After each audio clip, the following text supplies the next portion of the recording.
Halo teman-teman, Assalamualaikum warahmatullahi wabarakatuh.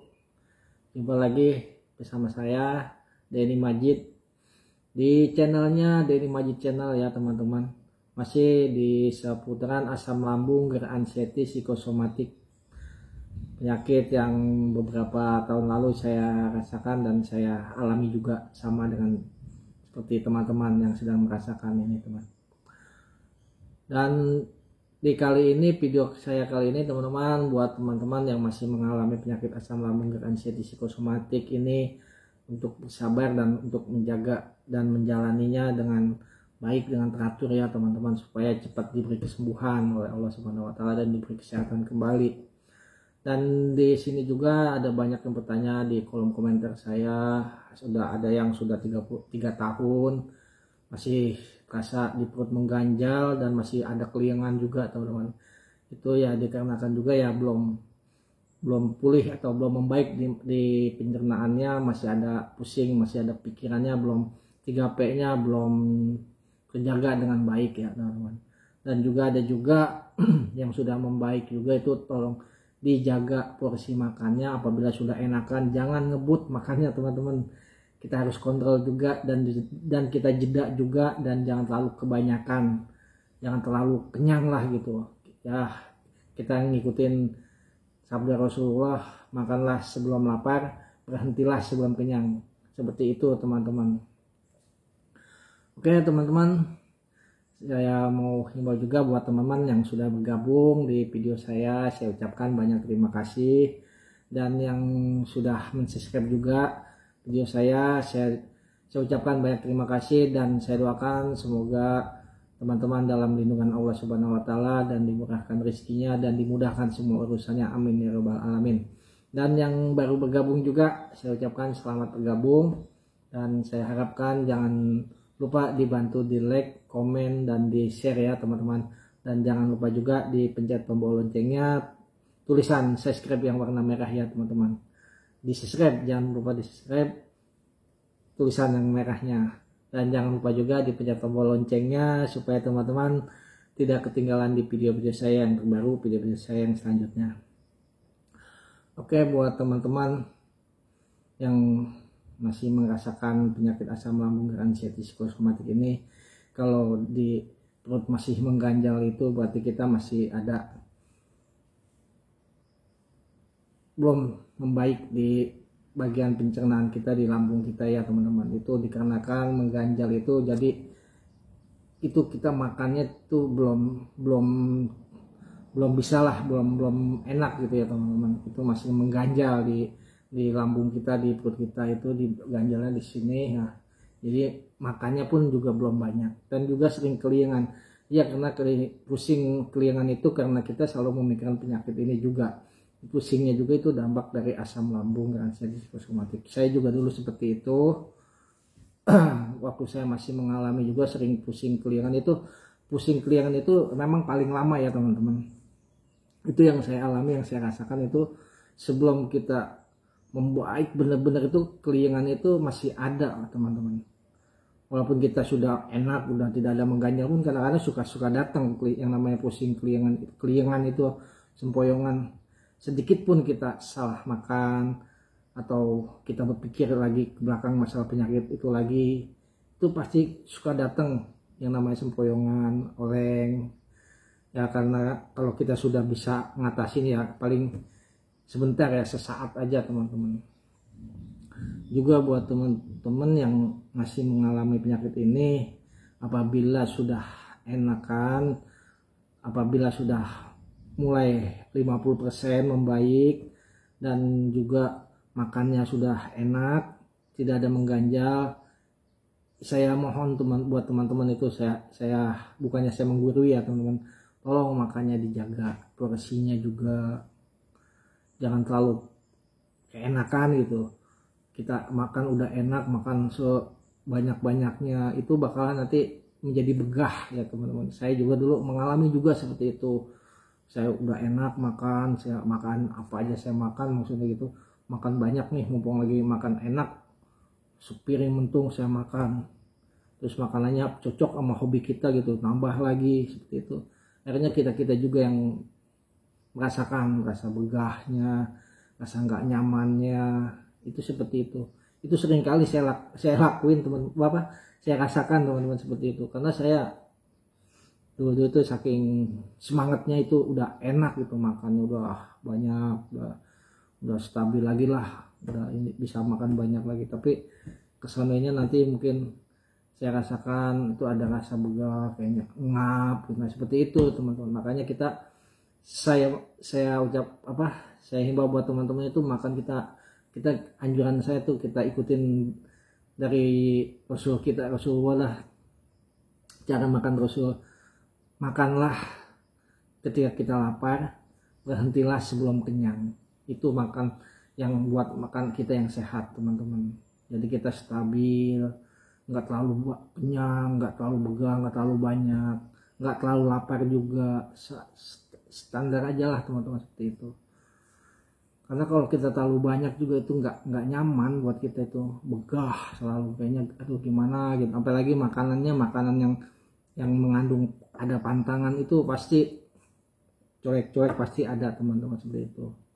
Dulu saya juga seperti itu, makanya mulai sekarang itu sampai saat ini saya terlalu menjaga makannya itu. Apabila saya udah terasa kenyang penuh itu saya stop, walaupun makanannya masih makanan yang enak, makanan hobi saya, itu saya stop, karena saya nggak mau apabila makanan itu kita makan terlalu banyak, akhirnya jadi kita sendiri yang repot, menjadi begah, jadi ngap, akhirnya kita susah, nggak nyaman lah kayak gitu teman-teman. Makanya buat teman-teman, kita makan ya ala kadarnya, jangan terlalu terburu-buru, jangan terlalu banyak. Makanlah ketika kita lapar, berhentilah sebelum kita kenyang, seperti itu. Seperti sabda Rasul kita menyarankan seperti itu. Itulah tahap penyembuhan kita juga teman-teman, bagi kita yang mengalami penyakit asam lambung dan anxiety psikosomatik ini. Sering mengganjal di perut kita dan pusing keliengan, itu memang ciri khas dari penyakit asam lambung dan anxiety psikosomatik. Yang tadi saya bilang itu penyakit yang lagi sedang fenomenal lah, penyakit asam lambung ini di penjuru Indonesia, bahkan di luar Indonesia pun banyak orang yang mengalami penyakit asam lambung ini. Karena ya dari mana teman-teman? Karena ya faktor makanan juga. Karena kita zaman sekarang ini, kita itu makan itu udah jarang yang namanya makanan-makanan yang alami, yang hasil bumi, yang langsung dipetik dan kita makan, itu kita hampir jarang ya teman-teman. Itu saya juga merasakan seperti itu, makanan itu. Dan walaupun dipetik juga, itu tanaman seperti itu juga sekarang kan dipercepat untuk panen dengan menggunakan kimia semprot obat untuk lebih cepat dipanen lagi, seperti itu teman-teman. Makanya kita sering makan makanan yang udah kemasan itu kan mengandung minyak, mengandung, kita nggak tahu makanan itu ya. Makanya zaman sekarang ini tuh banyak sekali teman-teman orang yang terkena penyakit asam lambung dan anxiety psikosomatik. Kenapa saya bilang seperti itu ya, karena di video saya juga udah banyak ini yang banyak, dan para yang udah sembuh, youtuber yang sudah sembuh dari penyakit asam lambung juga udah banyak teman-teman ini. Di video-video ini juga di video-video YouTube ini juga banyak orang yang bermunculan, yang sudah sembuh, yang baru terkena, bahkan lebih banyak yang baru terkenanya daripada yang sembuhnya teman-teman. Karena sembuhnya itu sangat lama, apalagi kita belum tahu cara-caranya, belum tahu bisa memahaminya, itu bisa setahunan, bisa lebih dari setahun, lebih dari sebulan, bukan bulanan. Jarang sekali kalau kita udah divonis asam lambung, apalagi yang namanya sudah akut lah, udah kayak gitu, misalnya ya sejenis akut lah, udah banget lah, udah ini penyakit asam lambung itu kita tuh nggak sebulan 2 bulan bisa sembuh ya teman-teman. Kalau sakit mah biasa sih masih belum parah, kita itu ya masih paling ya sehari 2 hari bisa sembuh teman-teman. Tapi kalau yang kita yang namanya udah asam lambung, penyakit asam lambung, udah luka, udah ada tukak, udah parah, kita itu perlu waktu lama teman-teman. Karena juga saya ngerasain seperti itu, apalagi kita belum tahu cara-caranya, kita awam, kita hanya percaya dengan obat, dokter, dan rumah sakit paling itu. Ya sebenarnya juga kalau kita emang bisa cara-caranya juga kita dengan itu sebenarnya bisa. Yang penting satu, kita jaga pikiran kita itu jangan supaya memikirkan penyakit ini. Semakin kita memikirkan penyakit ini semakin sakit ya teman-teman. Itu yang saya rasakan dulu. Penyakit asam lambung itu gimana ya teman-teman? Sejenis kayak lingkaran setan gitu ya teman-teman. Semakin kita pikirin penyakit ini semakin rasanya sakit. Semakin sakit semakin kita takut. Semakin takut kita pikirin lagi. Balik lagi semakin datang lagi yang lain lagi, penyakit ini lagi, kita pikirin lagi, takut lagi. Jadi nggak ada ujungnya, seperti putaran berputar aja ke pikiran, penyakit, ketakutan, seperti itu teman-teman. Jadi yang disebut itu kayak lingkaran setan. Kenapa saya sebut dengan saya juga ikut juga dari youtuber yang sudah yang lalu ya teman-teman. Karena ya seperti itu yang saya dapat juga. Bagaimana cara kita memutus lingkaran itu ya teman. Nah, kita harus lawan dengan melawannya. Kita harus putus. Kita jaga pikiran kita, pola makan kita, pantangannya, makanan pantangannya, minuman pantangan. Kita harus jaga 3P-nya, pola pikirnya, pola hidupnya, olahraganya, tidurnya. Kita harus jaga semua. Itu step-stepnya untuk penyembuhan asam lambung ini. Kalau itu semua kita udah jaga, kita bisa untuk kesembuhan lebih cepat teman-teman. Tapi kalau itu kita tidak jaga, kita cuma minum obat, tapi makan apa aja kita makan, dan kita tidur begadang, terus nggak olahraga, nggak ada pergerakan, cuma diem di rumah, tiduran, berbaring, sampai kapanpun itu susah untuk sembuh ya teman-teman. Kenapa saya bilang kayak gitu? Karena dulu juga saya pokoknya pernah saya alami ya teman-teman. Banyak sekali teman-teman yang bertanya, Bang, pernah ngalamin dengan yang namanya asam lambung itu, sejuta rasa, sejuta penyakit itu ada gitu tuh. Datang di kita kalau selama kita masih mengalami penyakit asam lambung anxiety psikosomatik ini, itu semua penyakit itu datang di badan kita. Perasaan kita itu hanya perasaan kita, pikiran kita, ketakutan kita, itu seperti itu teman-teman. Kita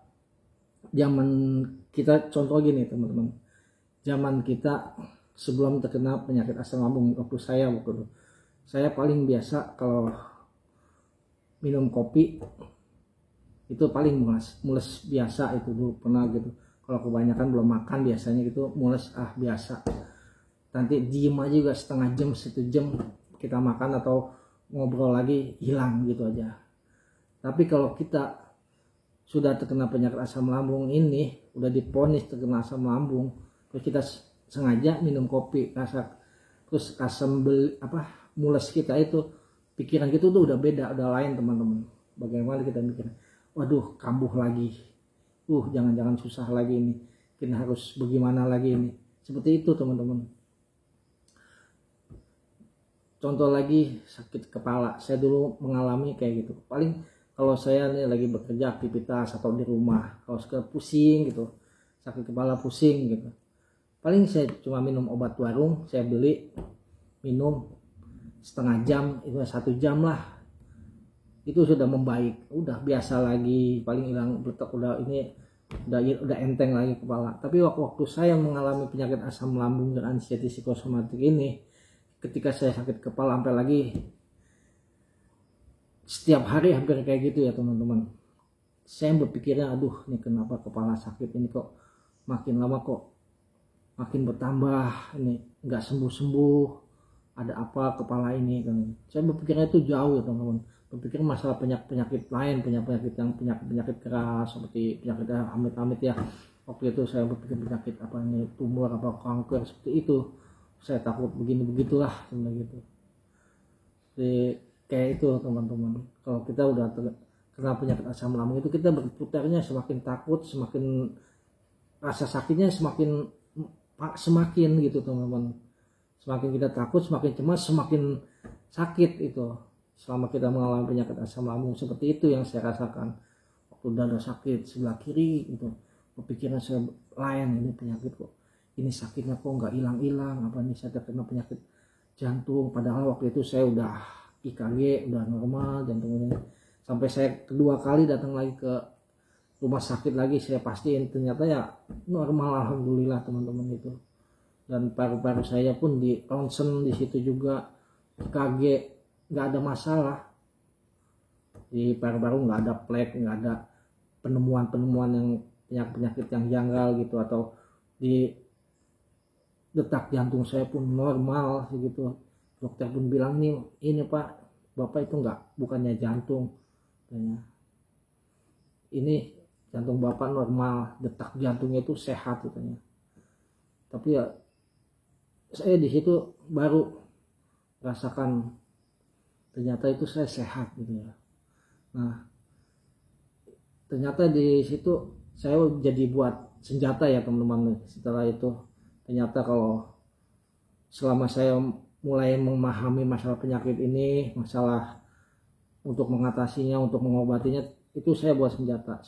Ternyata saya itu sehat. Saya pikir itu, saya tanamkan dalam pikiran saya, ternyata saya sehat, saya kuat, itu nggak apa-apa. Kita rasa sakit, kita bawa ke rumah sakit ini, soalnya saya udah kenyang ya teman-teman. Ketika sakit kepala saya bawa ke rumah sakit, ini sakit kepala ke sebelah sampai ke belakang apa ini, cuma kasih obat hilang begitu, terus datang lagi, itu kan cuma sensasi aja teman-teman. Kayak sering sakit dada sebelah kiri, saya udah bawa ke rumah sakit nggak ada apa-apa, nggak ini kan. Kalau kita pikirin kita tuh stres gila teman-teman. Sebenarnya kita tuh udah pikiran kita setengah udah stres lah gitu ya, tapi stresnya kita bukannya gila gitu, kita selalu mikirin penyakit ini karena kita udah pusing mikirin masalah penyakit ini terus ya. Disebut kita itu pikiran kita itu setengahnya udah gila lah gitu, tapi bukannya gila orang gila, bukan teman-teman. Banyak yang bilang kayak gitu, kita itu separuh pikiran kita tuh, seperempat pikiran kita udah gila teman-teman. Karena kita selalu memikirkan ketakutan, kecemasan, dan selalu takut penyakit ini, takut mati, takut itu. Seperti itu karena yang saya rasakan dulu kayak itu.